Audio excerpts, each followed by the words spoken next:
Let me start by quickly thanking all of you for posting your questions and making this video possible. As I previously mentioned, I receive a lot of positive feedback in regard to these question and answer videos. Okay, let's begin.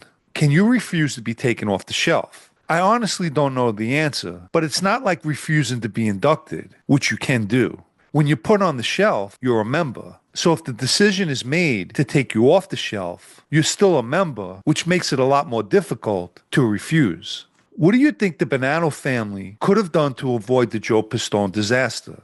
In reality, it could have happened to any family. And it all boiled down to greed. The FBI supplied Pistone in his role as Donnie Brasco with diamonds and other swag to entice the wise guys. And as a result, it got his foot in the door. In the UK, it's known for criminals to launder money by purchasing high-end watches like Rolexes, etc., in which they move, layer, and conceal illicit proceeds without minimal notice. Is it common practice with wise guys in your former life? Not that I knew of. Money laundering would often be through legitimate businesses, whether it was a member's business or a friend or a relative. What was your interaction like with Paolo Lo Duca when you met him? Initially, it was friendly, but Paolo and I had a disagreement over loan sharking money, and he wasn't too pleased with what I had to tell him. He happened to be wrong, but eventually he got over it. And afterwards, we seemed to get along just fine. Where are the guys that attended your initiation today who's still around? Everyone with the exception of Joe DiNapoli, who passed away, is still around and in the street. Here's a question regarding Joe. When Joe DiNapoli went away, was Sal Avellino mentioned as one of the possible candidates to replace him as consigliere? If he was, I never heard of it. I only heard that Dom Tricello and possibly Big John was supposed to jointly handle the position, but that never took place. What was your opinion of Lucchese members, John Sorrentino and his son John? I met the father a few times. He seemed like a good guy. And there's a certain Gambino member that always spoke badly of him.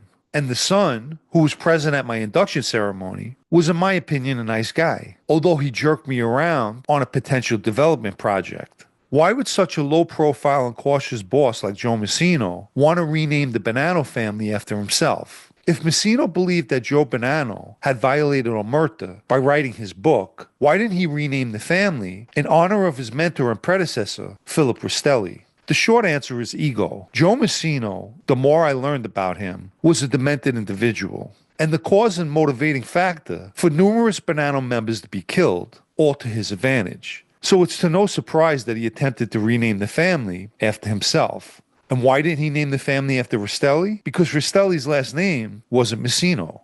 Is a making ceremony in prison considered invalid by some because the proposed man's name hasn't been circulated to the other families? Well, in the case of Vito Guzzo, Joe DiNapoli told me we don't have to recognize him. I guess it depends on who views it as unofficial or not right.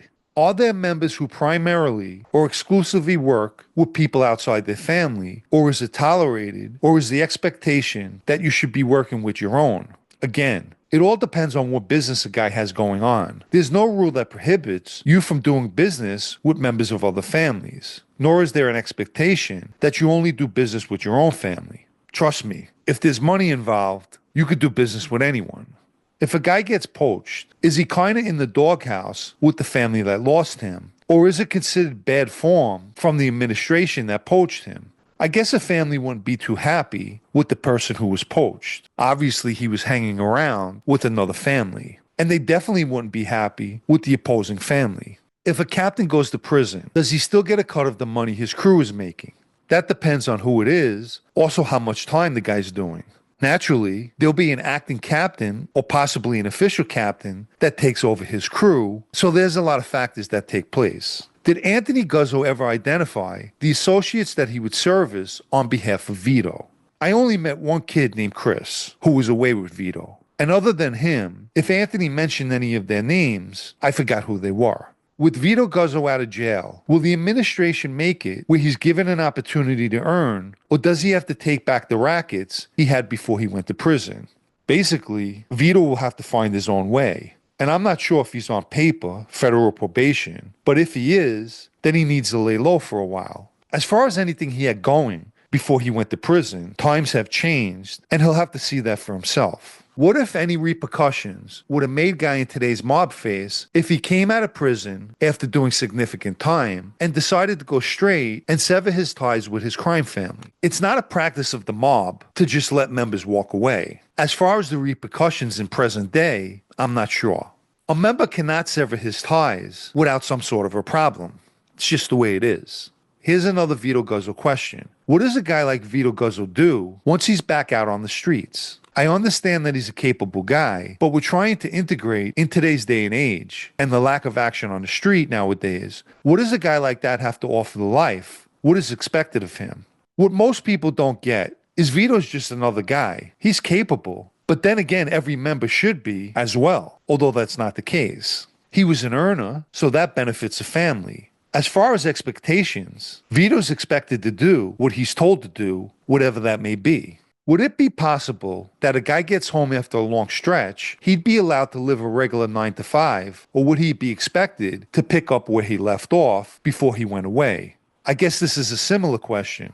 And this person added, for example, he's in good standing and can come around to socialize, but isn't involved in any rackets and not expected to kick up. I assume you're speaking about a member. And the answer is, it doesn't matter how much time you did. You're expected to conduct yourself as a member of that family. And if you're earning money as a member, you have no choice but to kick up. I have read that Barney Bellomo was made in his 20s and became a captain while also in his 20s. What did the higher-ups see in him to make him at such a young age? Barney's father was a friend with the West Side and supposedly asked Fat Tony to look after his son. He was ultimately put with the Harlem Crew and was obviously liked. If you haven't liked this video yet, please take the time now and hit the like button, as it helps with YouTube's algorithm. And for anyone who'd like to show their appreciation for videos like this, or help me continue making them, you can do that by donating with the Super Thanks icon down below, or through the PayPal Cash App links in the video's description. Let me quickly remind everyone of my blog, especially those of you who still enjoy reading. It can be found at sitdownnews.com and is a paid subscription.